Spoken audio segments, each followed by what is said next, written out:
So what's up guys, welcome back sa ating video. So for today's video guys ay gagala kami dun sa Budik sa Tabon Cave. Pupunta po tayo dun sa boardwalk ng Tabon Cave Complex. So tara guys, samahan nyo kami para makita natin. Taga dito ako sa bayan ng Quezon pero hindi na ako nakakabalik dun sa Tabon Cave Complex. Kaya pupunta tayo dun guys. Tingnan natin yung recovery, kung gaano nakaganda yung place doon at saka yung daan. So yan yung mga kasama ko, yan yung mga bata. So let's go guys.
Sabi.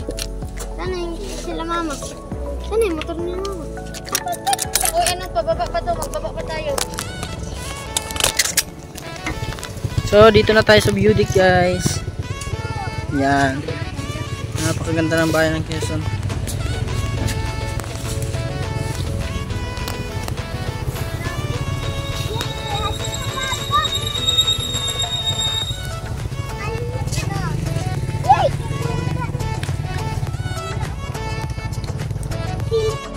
So let's go guys, bababa naman tayo doon. Papunta na tayo sa tawa-tawa.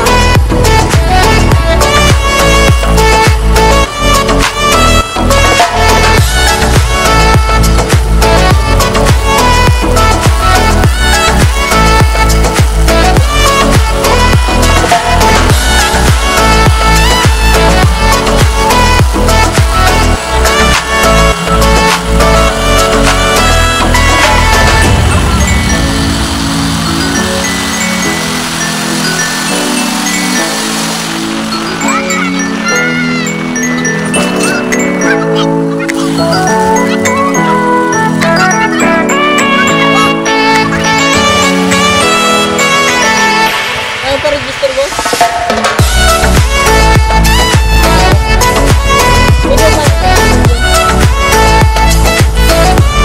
Sige, magpa-parking mo tayo.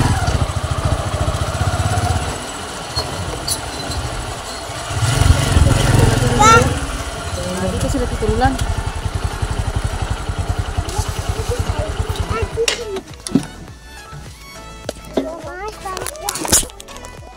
Dito na tayo sa tawa-tawa guys. Yan, dami mga motor dito. Yan, ang Tabon Cave Complex. Yan yung mga matitikas nating guard. Oh.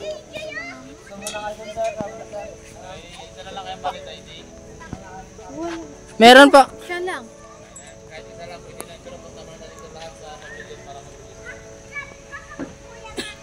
Okay.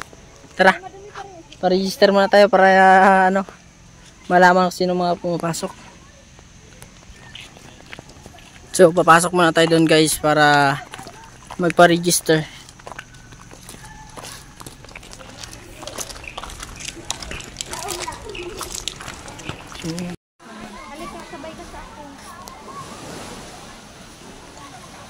So dito na tayo, nakarating na tayo dito sa Tawa-Tawa.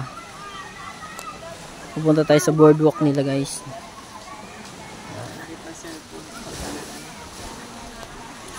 Basta na ka magtawa-tawa.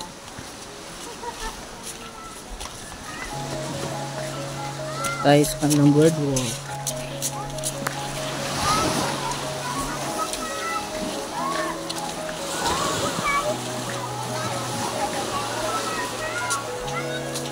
Ito ay 1 kilometer na lakaran.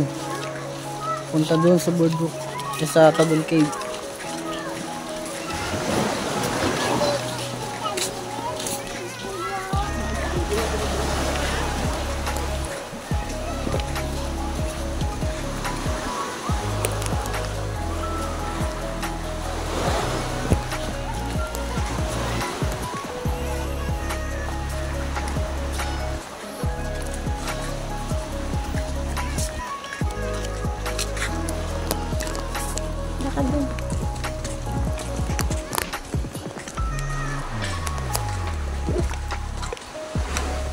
Tingin ka da.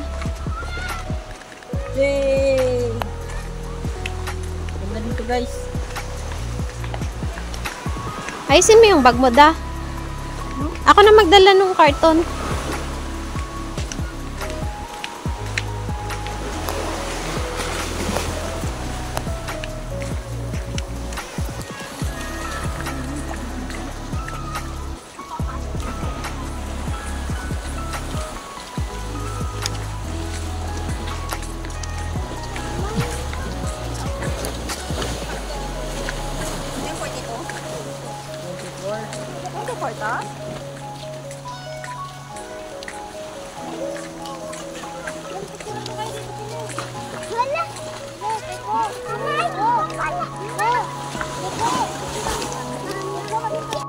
So malayo-layo pa yung lalakarin natin guys bago tayo makarating ng Tabon Cave.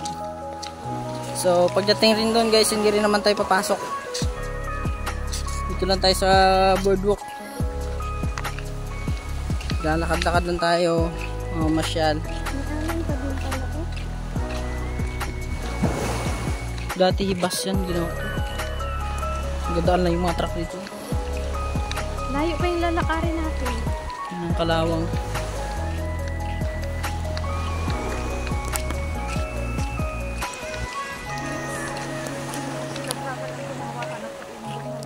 Ibon doon guys, oh. Napakalaki ng tuka. Yun, oh. Yan. Laking ibon guys. Classic mga ibon yung makikita nyo kapag dito tayo sa Tabon Cave. May mga unggoy para doon guys eh. Pero bawal daw bigyan ng pagkain. Yung mga ibon, mga bayawak dahil masasanay raw po sila. Pag lagi silang binagbibigyan ng pagkain, manghahablot na sila ng mga bag. Lay po guys, ang lakar natin.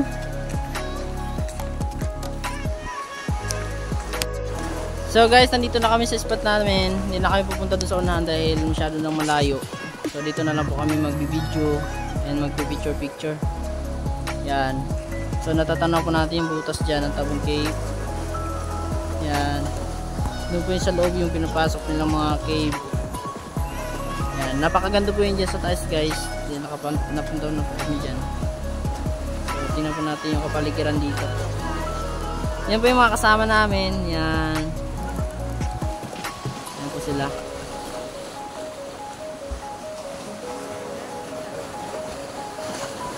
Sige, tayo picture.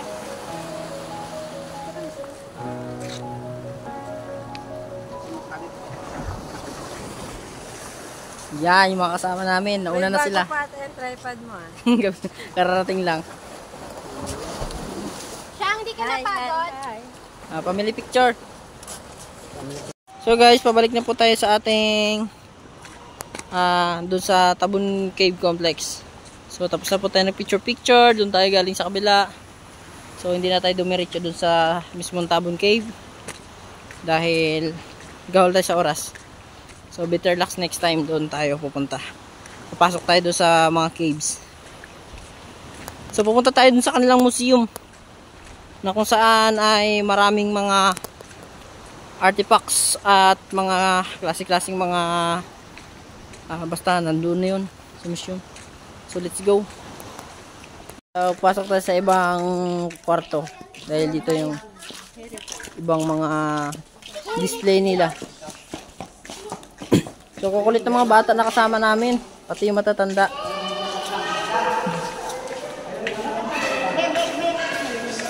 So dito guys, yung mga bato na nakuha nila sa loob. Uy, may mga ano Yan. Biochemical sedimentary rock. Classic sedimentary rock. Yan. Yung dalawa na yan. Tapos dito guys, parang mayroong mga ano to. Ito yung calcite. Calcite pala. Stig yan. Calcite. Parang mga ano, parang mga snowbirstone. Mga Piraeus Church. Yan yung mga klase mga bato dito. Yan naman yung quartz. Yung quartz yan guys ay yung ginagawang glass. Yan. So minerals. Stig yung mga bato na to. Dito naman sa baba. Yan yung mga rock.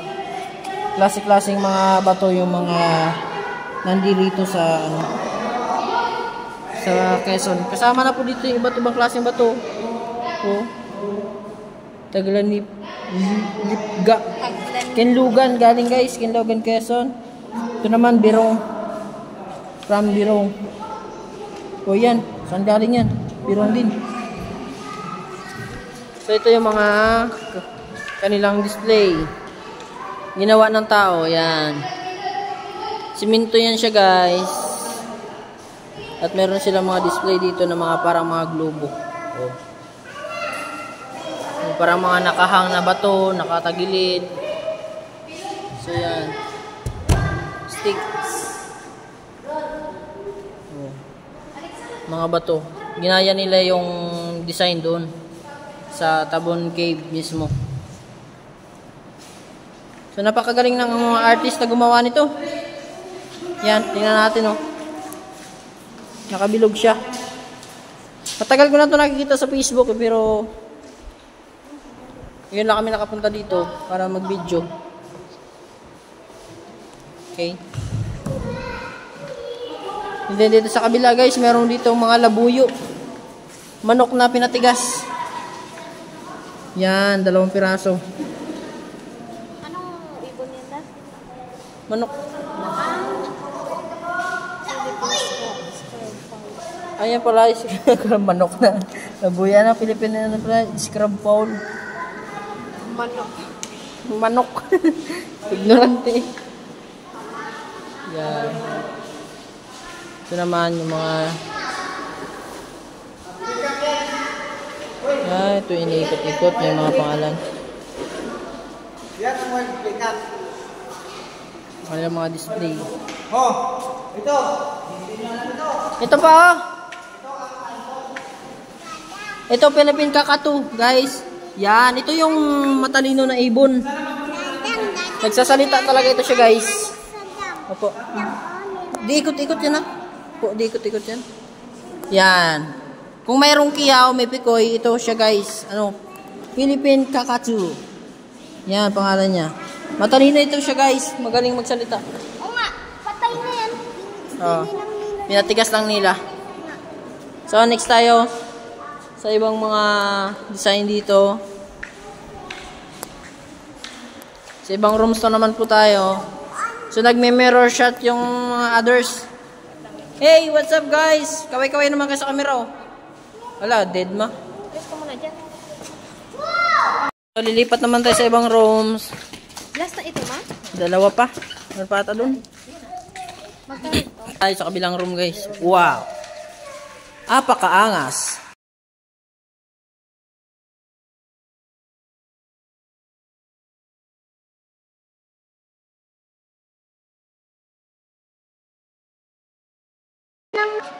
So yun guys, may iba't ibang mga sila dito design. Yan yung kabugo nakasabit. May pagong, merong yan, baboy damo. Ibon. Ama mo po, May bagtik. paniki, Filipino, but English. Yan. Ano yan? Gustik. Ito yung mga nila mga gamit nila. May mga plato silang sinuuno. Yan. Mangkok. Saan kay factory niyan? Ito mo guys, yung suyod nila guys, oh, gawa sa kahoy. Yan. Yan yung ano nila, damit.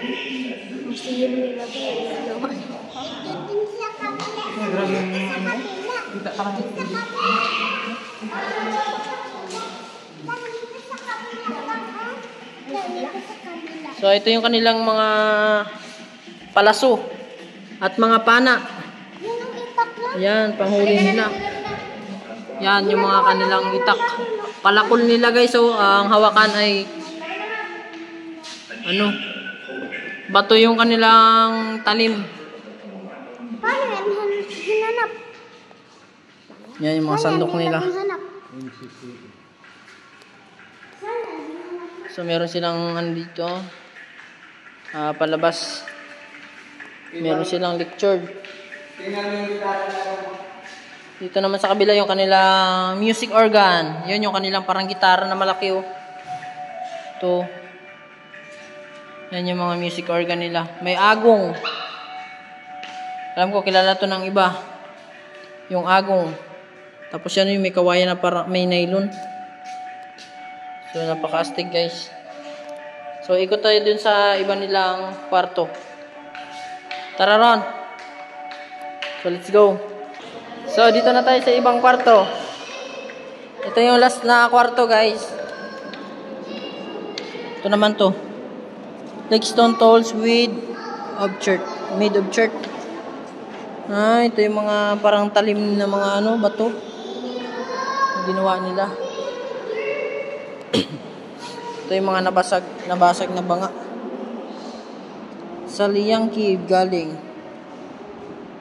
Of the burial jar with empress circular decoration around the niche. Ayan guys, yung paganyan, no? nabasag. Banga. Ano yan? Sa liig yan ng jar. And then, ito, meron rin sila ditong maliit na banga. Parang palayok. Parang imbudo ito guys. Ito yung sinaunang imbudo siguro nila oh. Kasi may pag ano no. Parang imbudo. Sinaunang imbudo nila siguro ito. Tapos dito, mga shell na nakuha nila doon. Parang mga ano lang man to. Ito yung mga parang hikaw siguro nila yan. Sinasabit nila. Shell artifacts found with the early burial. Found. Okay. Yan, dito nila mga nahukay. Yung mga artifacts.